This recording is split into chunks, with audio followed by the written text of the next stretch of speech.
good afternoon, everybody, and welcome. My name is Jack Dunford. Thank you very much. It's my job to introduce our very special guest, Jim Shooter. When Emil told me that he was going to be our guest at this convention, he could have knocked me over the feather. Jim is a titan of the industry. He sold his first comic book story at age 14. 13. It's 13. He was a writer and editor at DC, writer and editor-in-chief at Marvel in one of the most creative periods the company had. He brought mainstream comic books to specialty stores such as our beloved Queen City. He brought the universe crossover format to comic books. He's a champion of creator rights. He's a founder of 3 different comic book companies. Today he's going to talk about comic book storytelling. Here's what Frank Miller had to say about Jim Shooter and comic book storytelling. Because Shooter liked my work, he spent hours with me on job after job. It was for me the first time I had ever heard the word storytelling used to mean the use of words and pictures to convey information. From this I gained a firm grasp of certain essentials of story structure and storytelling. It gave me a logical base from which I was able to build and develop. His contribution to my work is undeniable. Big Buffalo Comicon welcome for the great Jim Shooter.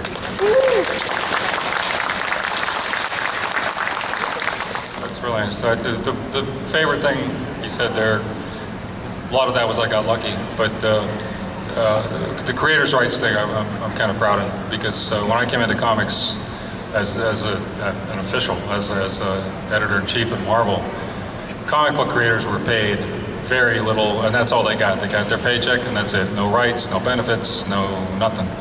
And so we changed that, and I'm kind of proud of that. I don't know how it is today, but it was good for a while. Some of those guys became millionaires.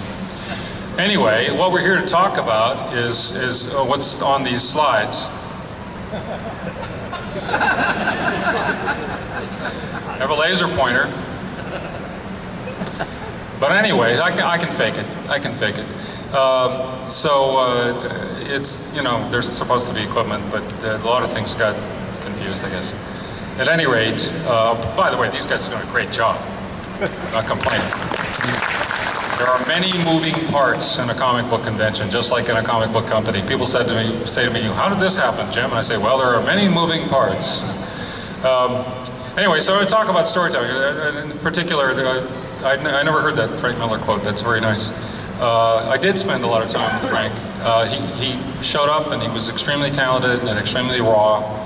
And I didn't tell him anything I invented. I just passed on the wisdom of the ancients, because I've been trained by some really great people. Mort Weisinger, Stan Lee, Jack Kirby, Steve Ditko. Lots of great guys, Gil Kane, Wally Wood.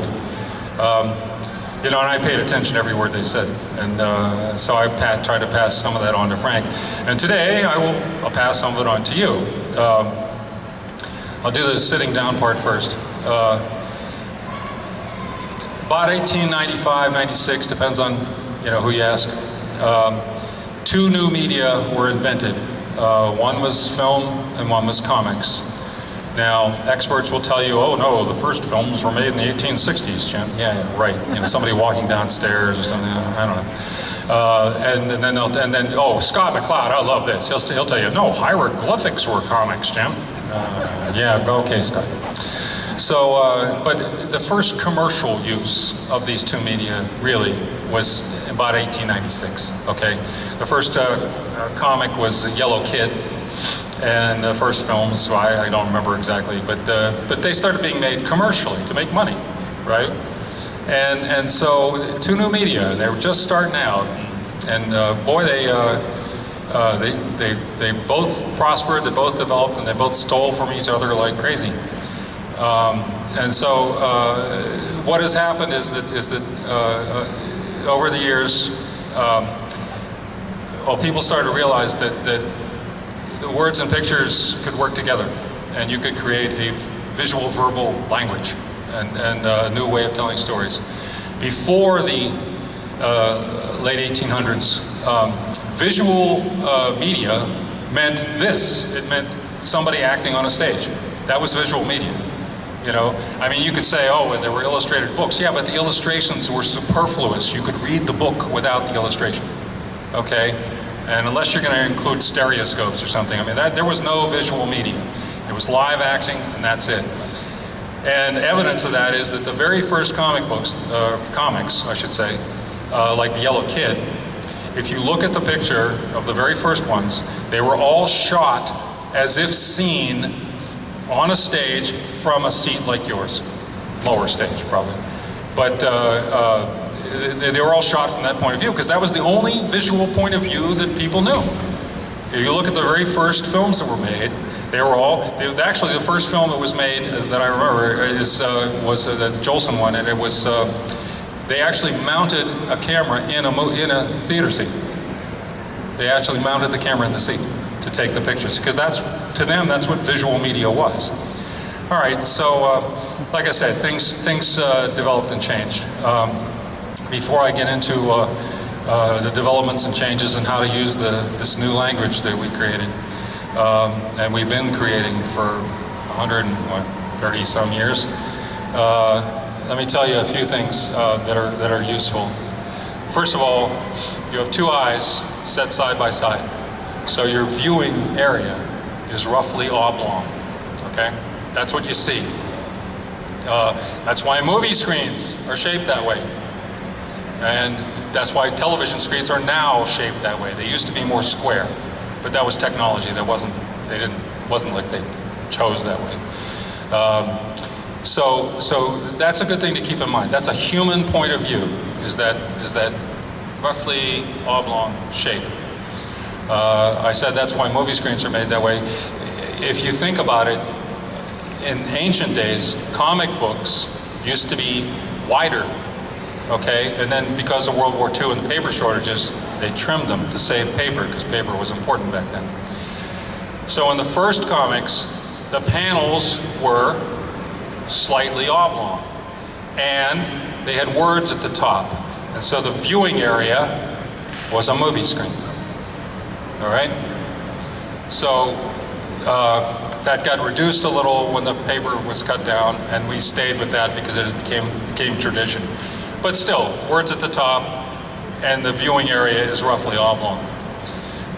So that's a good thing to know. The other thing I want to tell you is that you walk around through the world and you see things at eye level, okay? You hardly ever see them from the ceiling. You know, I mean, a worm's eye view, like seen as if lying on the floor. Well, you know, I mean, if you have one shot to tell somebody where you are, if you give them what they would see if they were there, they're more likely to recognize it. What would they see? They would see eye level and, you know, an oblong shape, straight perspective. If you want to say restaurant, I mean, that would be, you'd show the maitre d' and some tables and waiters, and just like you were walking in the door. And I mean, I've never actually seen a restaurant from a worm's eye view. I've crawled out of a few of them, but I wasn't seeing too well. But at any rate, the point is there's lots of common sense to do with storytelling.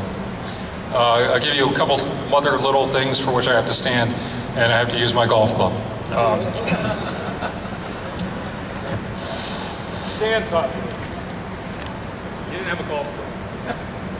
But he said, you know, if you've got a movie, you've got the action, you've got the movement. And so you can get away with a lot of things. But if you have a comic book, you basically have one shot, and you have to convey emotion that is longer than one shot.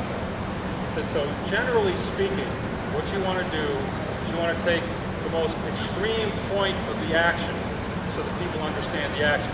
What that means is that if you're going to show somebody driving a golf ball, okay, and you draw the moment of impact, you might as well be putting. Okay? You with me?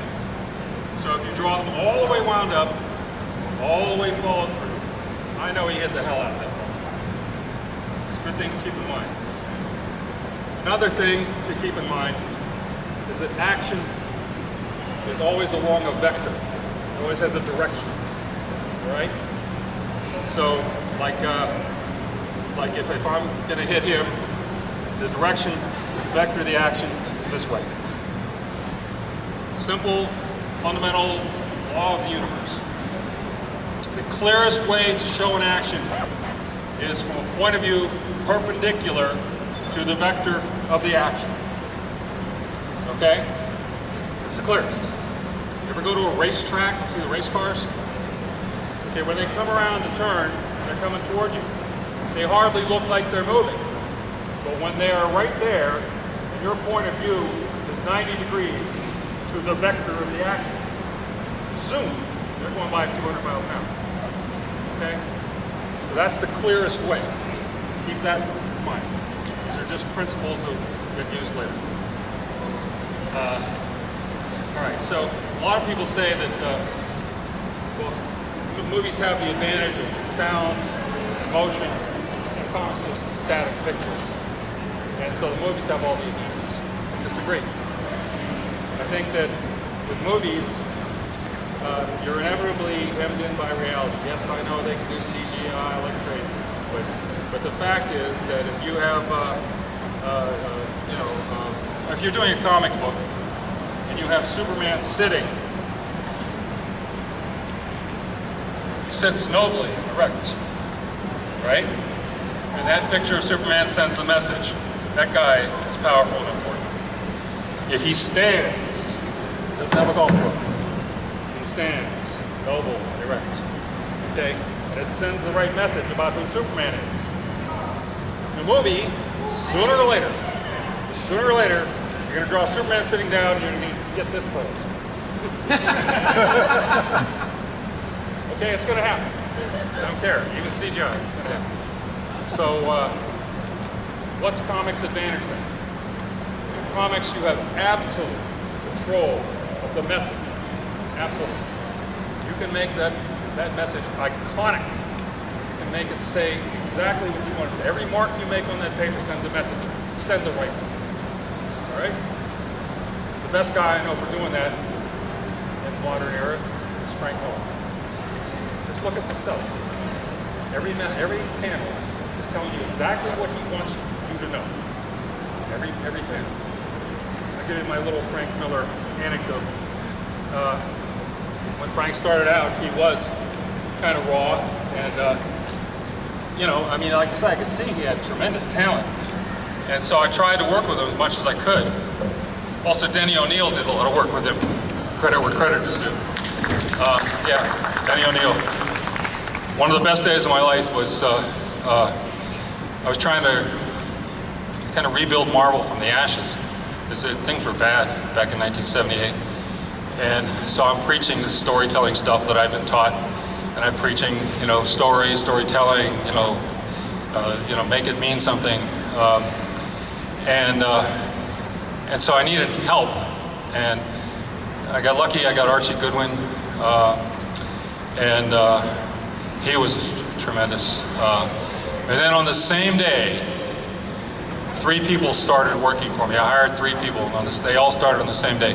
Denny O'Neil, Larry Hama, and Louise Simonson. That's a good day. So then it wasn't just me anymore. We were all talking this stuff, and we were all on the same page. I mean, I used to go around to the editors, and I'd coach this one and coach that one. You didn't have to tell Larry Hama anything. He knew. And if you did tell him, he'd be cranky with you.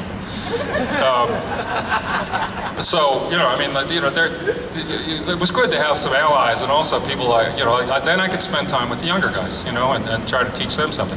Well, Frank for a while was one of the younger guys, and he would, when he first started out, kept explaining to him storytelling and so forth. And every time he would bring a job in, before he would take it to the editor, he'd come to me, and he'd show me. And so I'd go through it, and I'd say, Frank, you got these 2 guys here talking. I said, in the next panel, now there's a 3rd guy. I said, was he here all along? Did he hear what they said? Or did he just come in?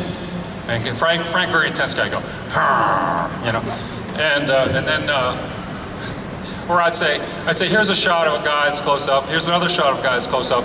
I happen to know, because I read the plot, that this one is in Chicago and that one's in LA. I said, but if somebody looks at these panels, they don't know. Seems like, could be the same room. They have no idea.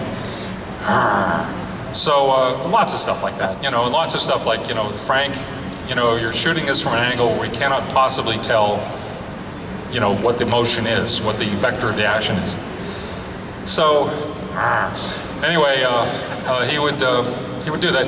And so he started to get, no matter how much you tell people, don't think rules. Think about what you're trying to do. Think about communicating. Think about just getting it across. Don't try to make rules for yourself.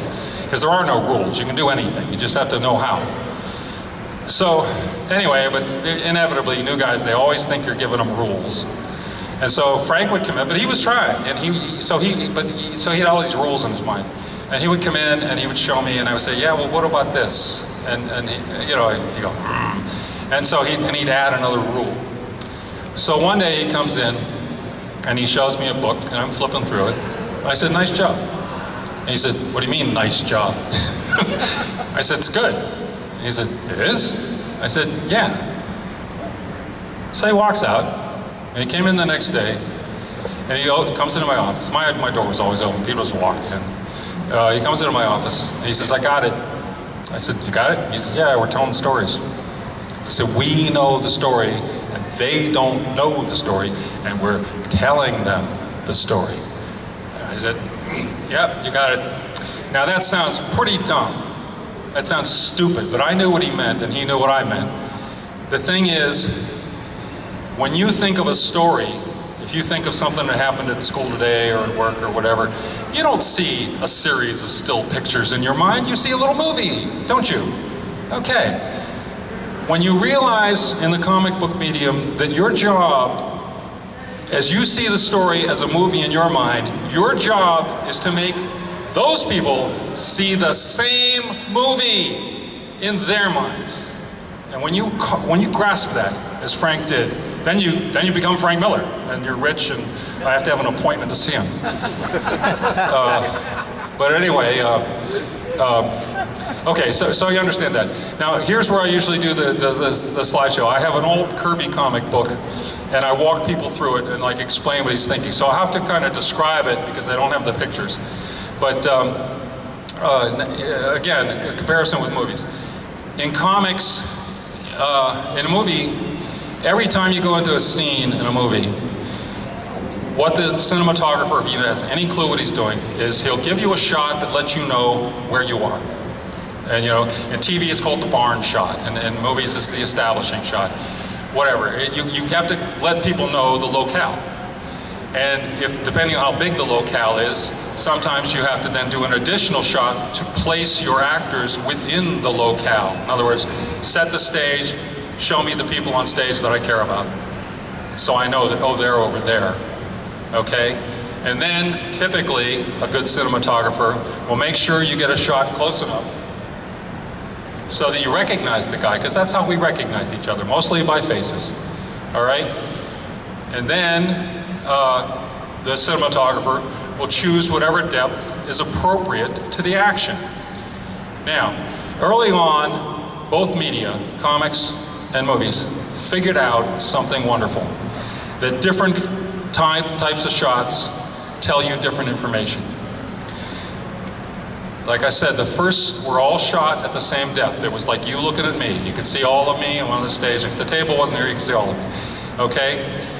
Then somebody walked up to D.W. Griffith's camera and went, and so they developed the film, and D.W. Griffith said, oh my God, we can do close-ups. And it occurred to them that they could do close-ups. And close-ups are really good for showing emotion, interaction. Draw somebody on the phone, you're probably going to do a close-up. Really good for all the human emotion, interaction, reaction stuff. They found that out very soon. They also found out that shot where you can see the whole figure, that's really good if you're showing action on the human scale. You'll notice on televised sports, if they show you a boxing match, they show you the whole ring and both boxers, full figure. okay? Now, I'm not saying they don't cut in for a close-up now or get the dramatic shot of the sweat flying off the guy's head or something. Yeah, of course they do. But most of it is full figure, whole ring, both figures. Tennis, they show you the whole court and both players, okay? Will they ever do the close-up as the guy serves? Of course they will. But most of it is at that human action depth, that mid-depth, all right? Same with almost any other sport you can name. The reason they don't show you the defensive backfield in football is because if they did, then the camera would be pulled back so far that they'd just be dots and you couldn't even read their numbers.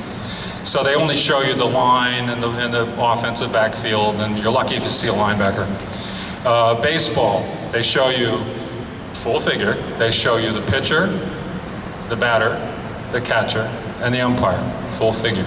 They don't cut to the fielder until the ball is hit, all right? Okay, and so you start to get the drift. All right, that's a good depth to show human scale action. Way back is a good depth to show this room, or Mount Vesuvius erupting, giant action, okay? So they realized this stuff very early on, and they started using it. Instead of having to have some show card in the silent movie that said, Joe is very sad, they could just give you a close-up of his face and you could see he was very sad, all right? So they started realizing that you could replace words to some extent with the pictures, okay, by shot choice. Now those things I just said, long, medium, close, that's not a rule. As I told Frank, there are no rules.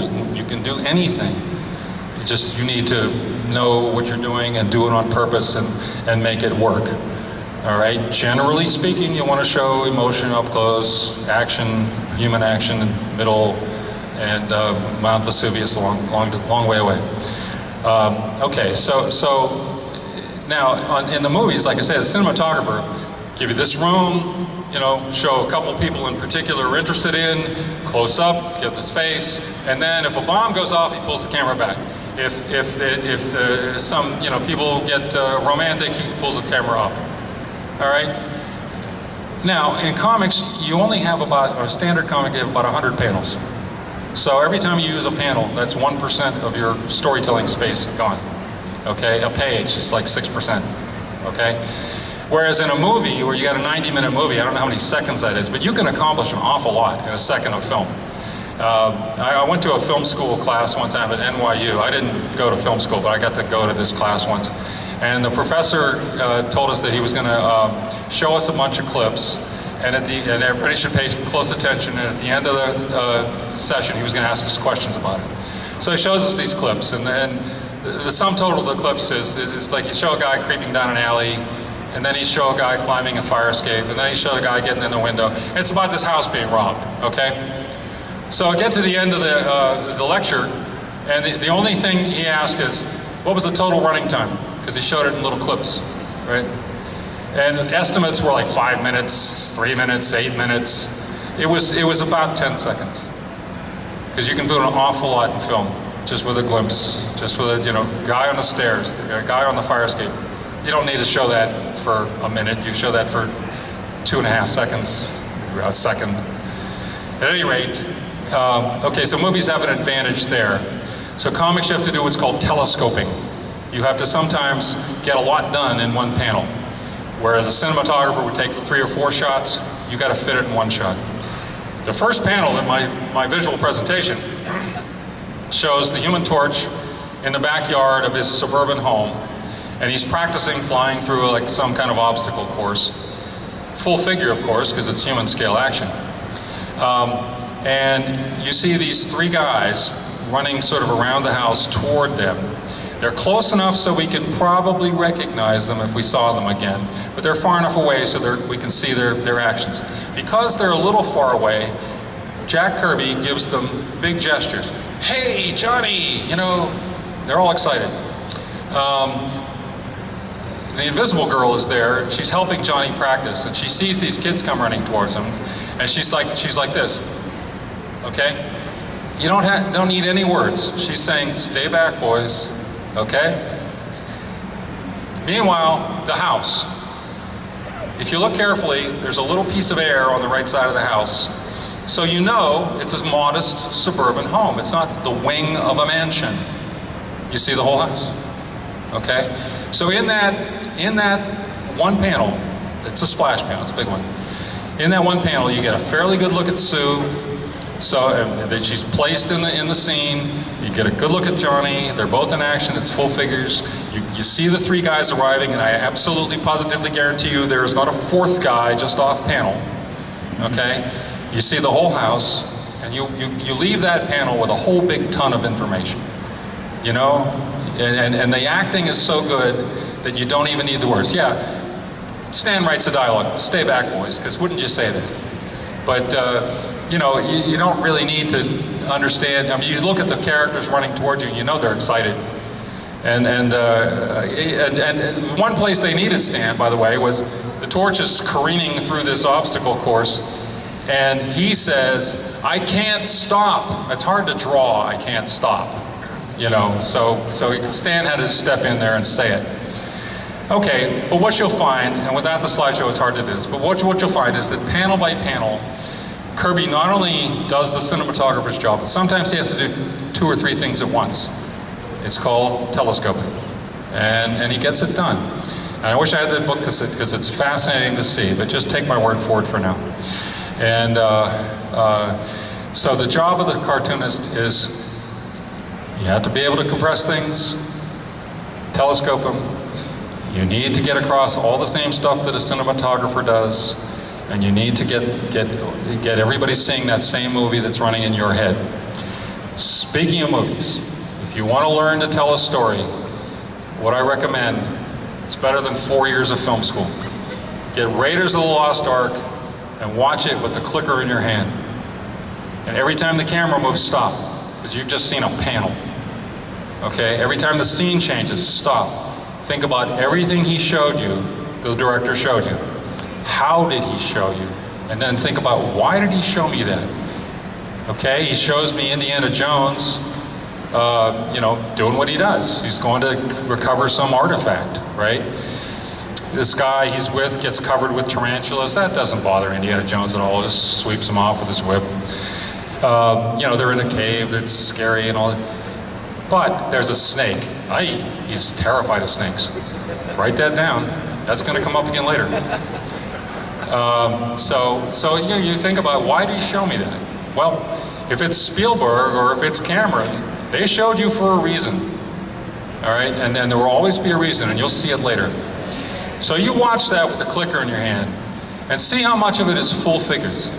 Everybody's always surprised at that, because we grew up on television, and television, it was all talking heads. Why? Because it was low resolution, there was a square screen, all the stuff was low budget.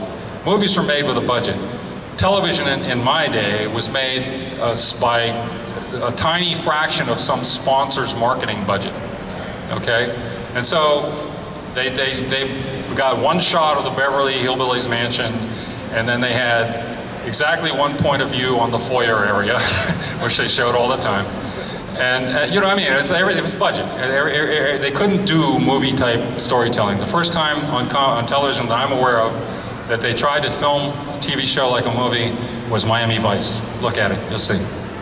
All right, so all that being said, seriously, go through and watch the best movies with a clicker in your hand and think. And if you do that, it's better than a year in film school. Any movie. It doesn't even have to be a great movie. Rocky is not a great movie, but it is very well put together. And because it's not great, it's easier to kind of pick it apart, you know? It's like you can figure out, you know, oh, I see what he was doing, I see what he was thinking.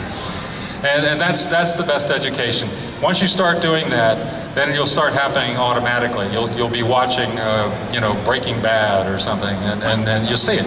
You say, oh, I see what they're doing. Yeah, look, they showed me the whole car wash first, and then they showed me the guy working there, and then you know, and then to place him in the car wash, and they show people arriving.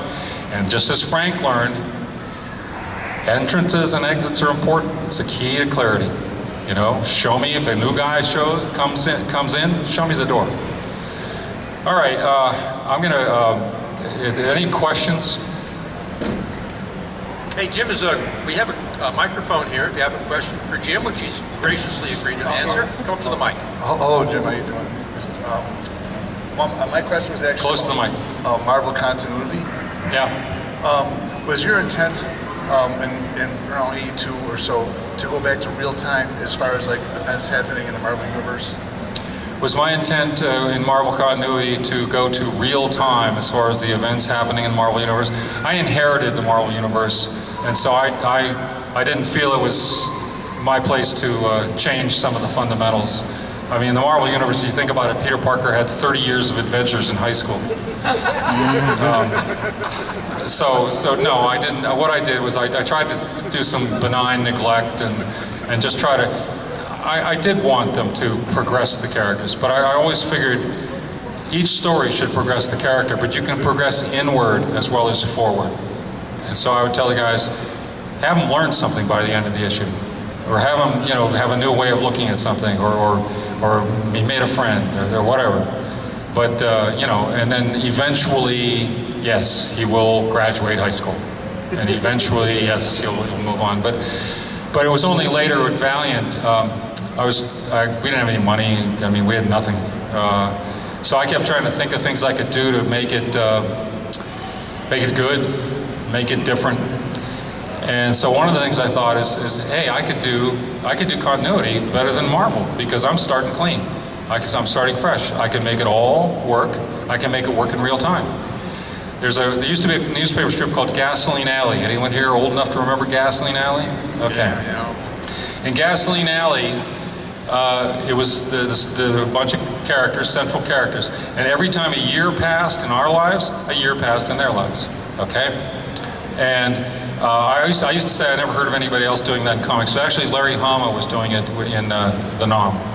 I forgot that, but he had tried it there, and I thought, hey, we could do that at Valiant, and because I'm writing everything. I can keep my own continuity tight. So every scene in Valiant while I was there started with a time and date stamp. And if something blew up in Solar Man of the Atom, the kids in Harbinger read about it in the paper the next day. And so I mean, I was able to do that on my own. However, at Marvel, like I say, I was kind of grandfathered in that it was the way it was, and I just tried to advance things slowly and try to respect my elders. Next, anybody? Else, yeah. Here we go, we got a guy.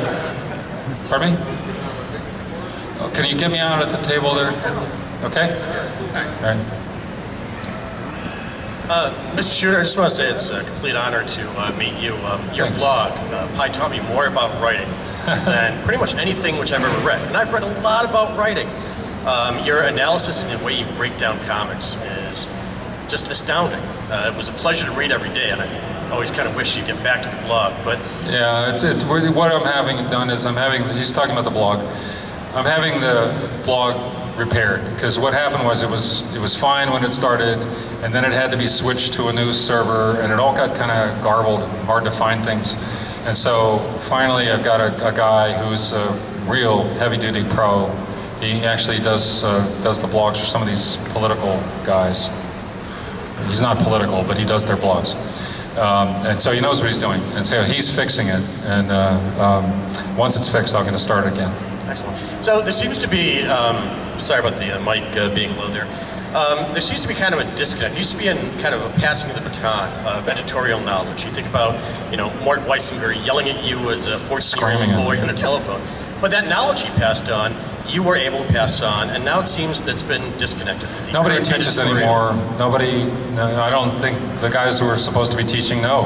And I think that it's become a different thing. It used to be that when I had the editors working for me, Archie Goodman, Larry Hama, and Louise, they were like the producer and director of the film.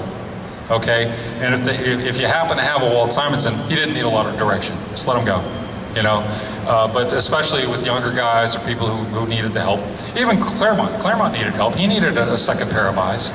The best things that ever happened to Chris were Louise Simonson and Ann Nocenti. Because Chris is great.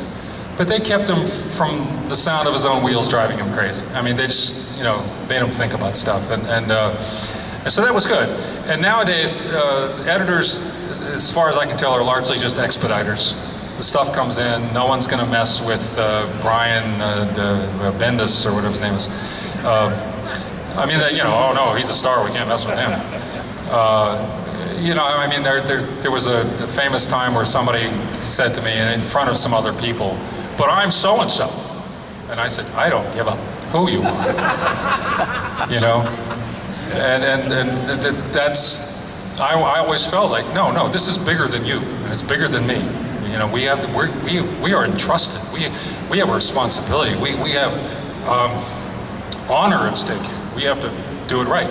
And I don't care who you are. Now they care who you are. And I think it's too much just processed through. There are some guys who know what they're doing. I think Brevoort knows what he's doing.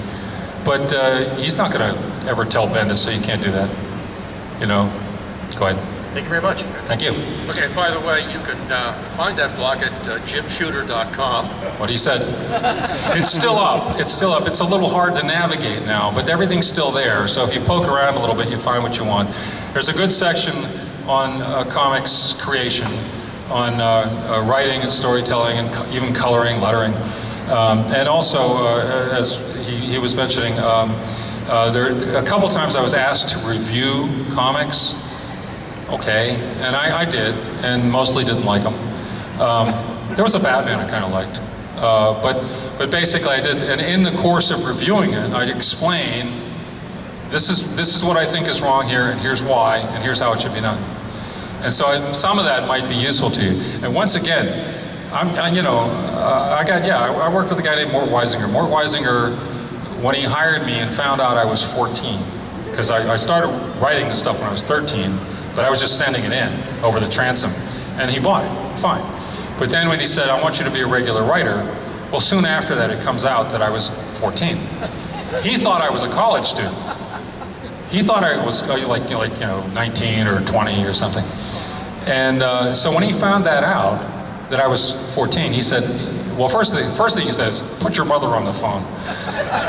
And then after that, when he found out that she was on board, she didn't mind, then he got me back on the phone, and he said, "I don't care what age you are, I'm going to treat you just like I treat everybody else."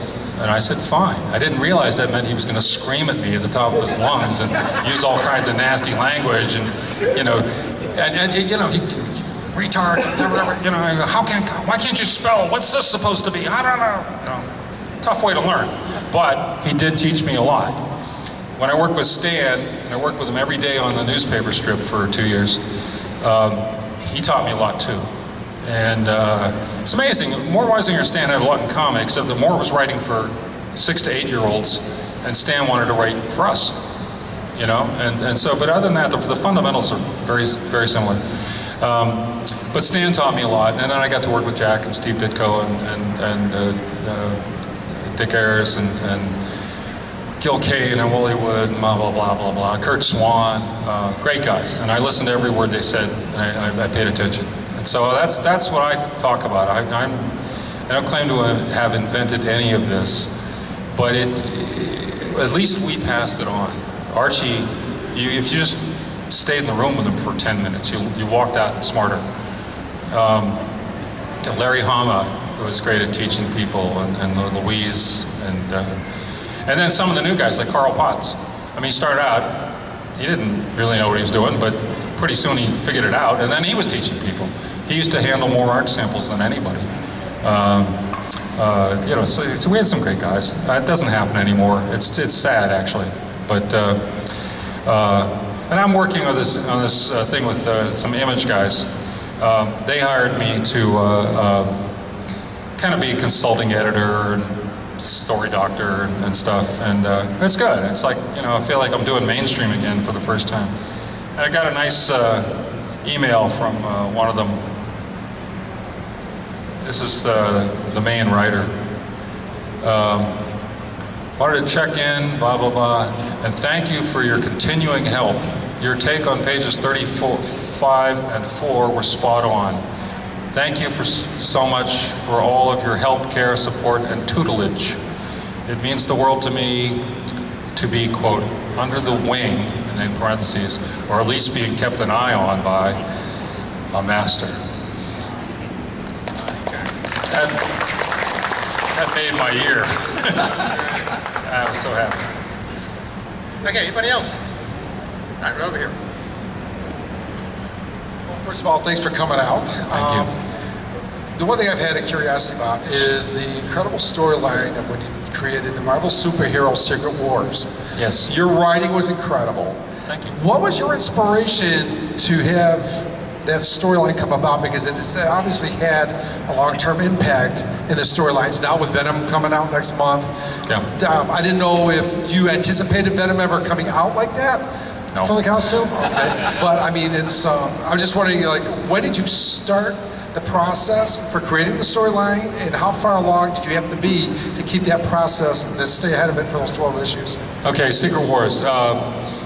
Well, because of a deal with Mattel, we were obligated to do a big publishing event, and I came up with the idea of doing all the major heroes, all the major villains in one big story together, which was suggested to me in the fan mail a dozen times a day.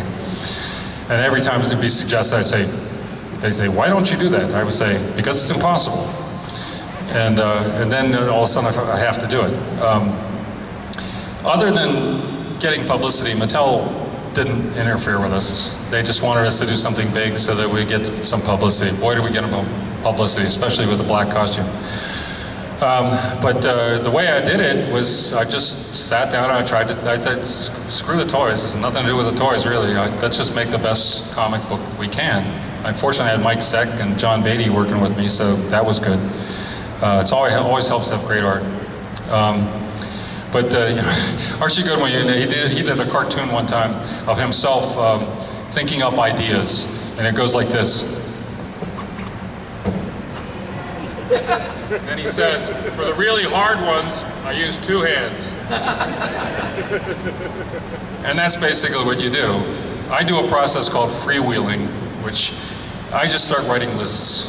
I think of like whatever kind of general idea of the story I have, and I just start writing words down. And then sometimes that word will lead me to look up something else or think of something else. Then I write some more words, and then I'll start writing little, I get little ideas for scenes or something.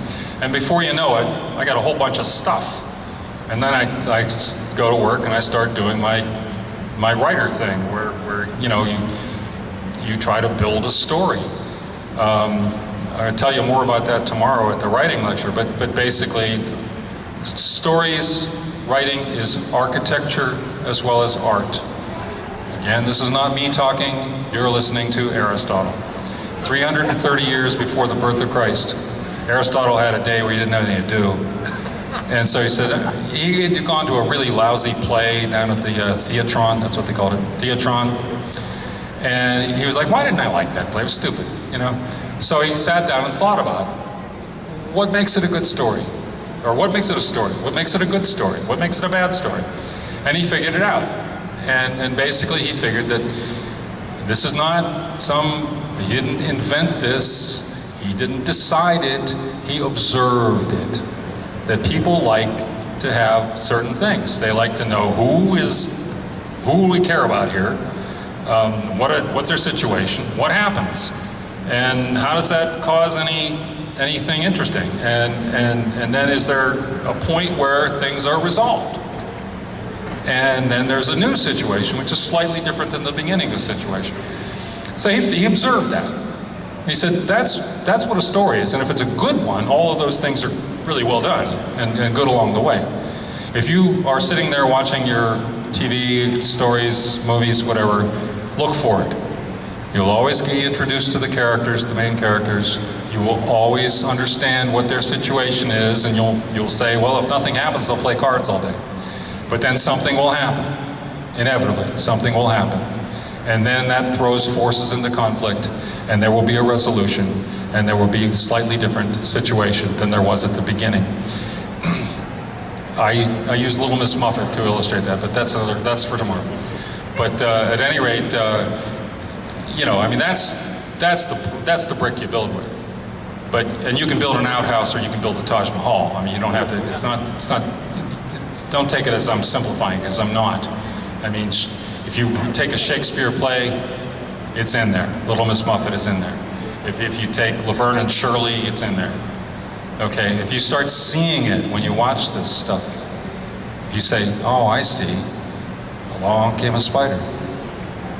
That's when you get it. Anybody else? Okay, one more. My question to you is, whose idea was it, yours or Frank's, to change Daredevil to put him in Hell's Kitchen, and instead of going against super villains, he stayed against the Kingpin?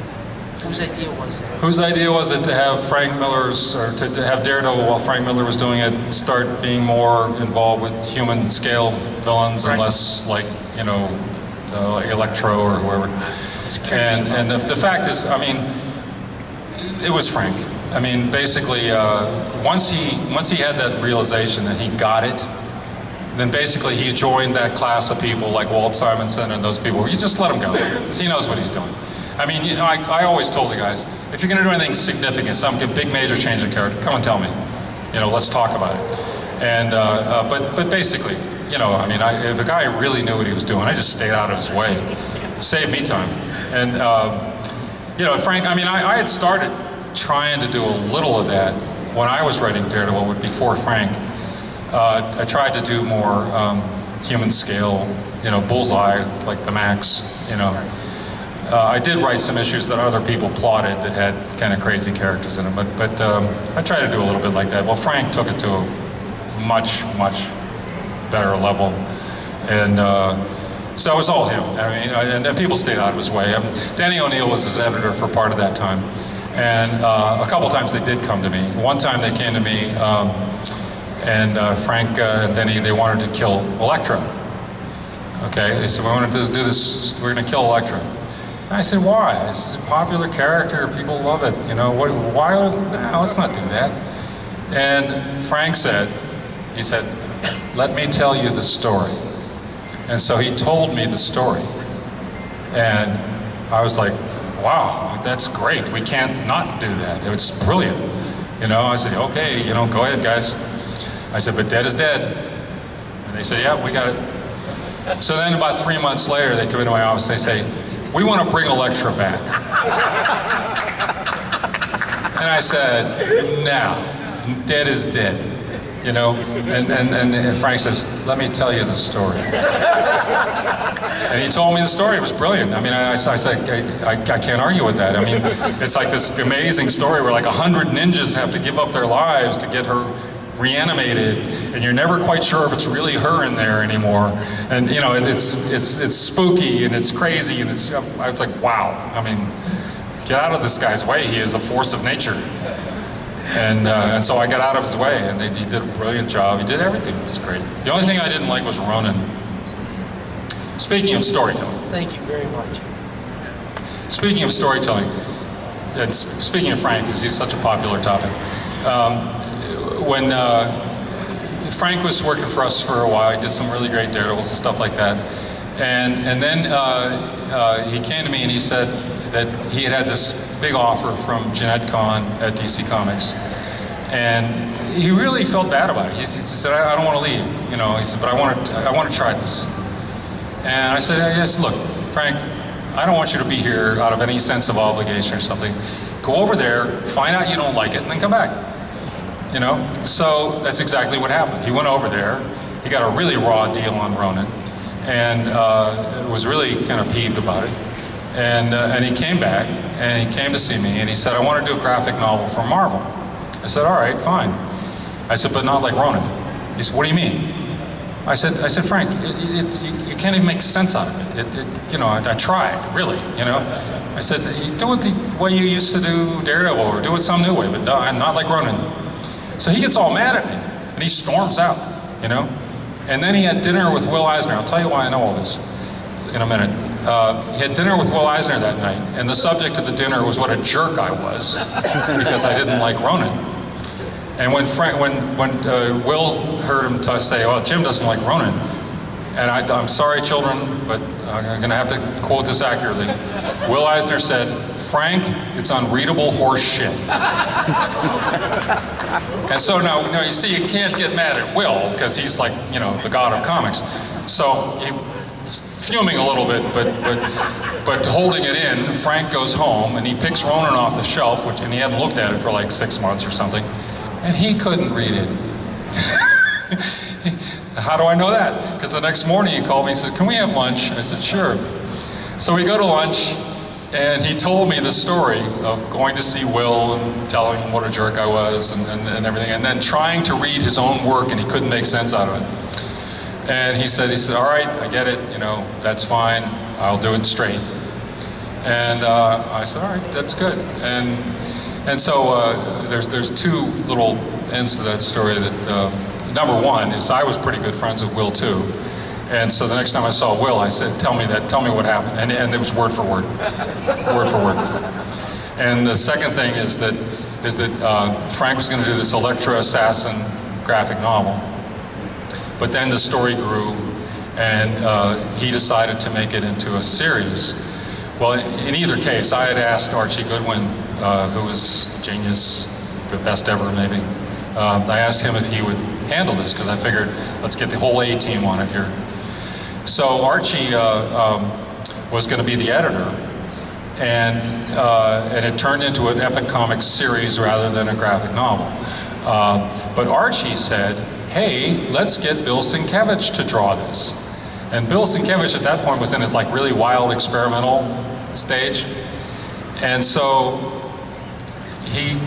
Frank gave him the story, but Bill was not. If you look at the panels, there's no narrative continuity between the panels. They are all excellent pictures that have something to do with the story, but he made no attempt to make it flow narratively. And so here's Frank, and he's confronted by essentially Ronin, and he came to me and he showed me a page. He said, "How do I write this?" Oh, I said, "I don't know." He says, "It's feet. It's all feet." He gave me feet. And I say, "Well, that is a problem, Frank. Good luck."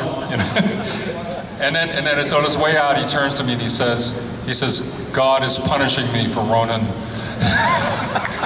All right. The good news there was that Frank is so good that he figured out how to handle the feet and everything else. And so Frank said, "I've got to make this flow narratively in the copy," and he did. And so you have the brilliant pictures, Frank's brilliant narrative, and boy, that's good. I'm telling you, that is one of the best things we ever did. Anyway, so that's the end of that story. Are we done? We could go on for, this is fast. Oh, we can go if you got more. Let's go. We're supposed to get out of here for something. Nobody's chasing me, so if you want to ask a question, sure. I got one quick question on the Secret Wars 2. First of all, I think it's very underrated. What it talks about is desire, and the things about that. I found it brilliant, actually, as a Louder, please, the microphone. when I was 14, when I read it, it kind of blew my mind, actually. And the Al Milgram, the artwork. That's Secret Wars 2. Yeah, that's what I'm talking about. It was so bizarre and surreal. And what really shocked me at the end, I guess what my question was what freaked me out at the end is when they decided to kill the Beyonder as a baby. And there was no ramifications about that. And to this day, if you look at that panel where they killed that baby, the Beyonder as a baby coming out of the machine, the whole thing is just That doesn't crazy. happen. Okay. I'm pretty sure. Secret Wars 2, the Beyonder decides to become a baby or a human again. Right, and so he he goes does. back in the machine. As a And baby. he is his own son, and he is born, and he ages himself, and they don't kill a baby. Yeah, I'm pretty sure they do the attack the machine and the baby's dead. The surfer's holding the baby. That's why. If you look at it again. That's in some subsequent thing. I didn't do that. I don't think so. I don't know. I'm sorry, man. Maybe I'm wrong. We'll get it out and we'll look at it together. I've been wrong before. Sometimes I fix it in my mind so I was right. All right. Well, I screwed up. Okay, once again, this hour just sailed by. Tomorrow, we're going to do another hour up here on this stage. Come on back for that. Ladies and gentlemen, Jim Shooter. And I'll bring my slideshow again.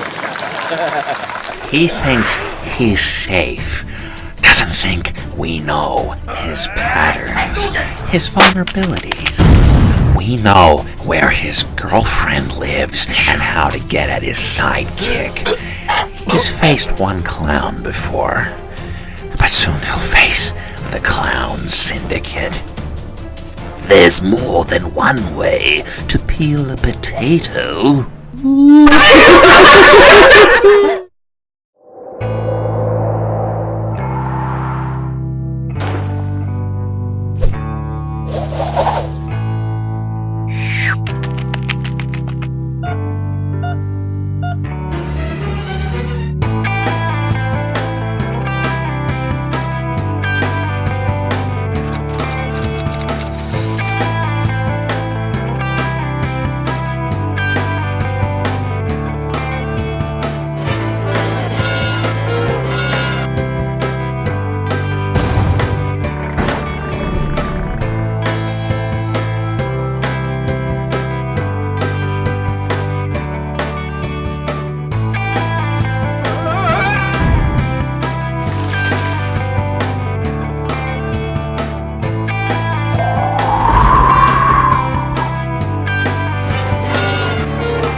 Dude, what the f?